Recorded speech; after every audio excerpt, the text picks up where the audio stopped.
আর সাকিব জোড়া লাগিয়েও কাজ নাই, ওটা আর কোনো কাজে দিবে না। যদি ভালো লাগে তুমি আমাদের কাছে চলে আসতে পারো, ঠিক আছে? আমাদের কাছে চলে আসতে পারো।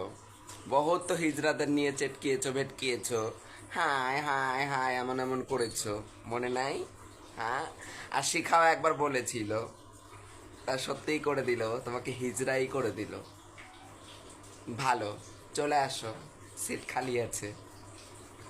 গোপন অঙ্গতে একটা টাচ লাগলেই ভাই জীবন চলে যায়। আর সেখানে কাটা হয়েছে, তার খুবই মুমূর্ষু অবস্থা, খুবই জীবন যায় যায় অবস্থা। তারপর দোয়া করে আল্লাহ পাক যদি বাঁচিয়েও রাখে, তারপরেও কিন্তু সে বিকলাঙ্গ হয়ে বাঁচবে, কারণ এটা লটে গেছে। এটা কিন্তু সারা মোটামুটি এখন অনেকেই জানে। একটা পুরুষ তার পুরুষাঙ্গ কাটার পরে তার পুরুষত্ব থাকবে কিনা, তাকে কোন দৃষ্টিতে এই সমাজ দেখবে, এটা হচ্ছে বড় কথা। কারণ এটা তো দু টুকরা করে ফেলছিল, কারণ আমার বাকি অংশটা কিন্তু ওর হাতে ছিল। তারপর ওই অংশটা তোমার ইসে পুলিশ এনে তারপর হচ্ছে ডক্টরদের কাছে দিচ্ছে।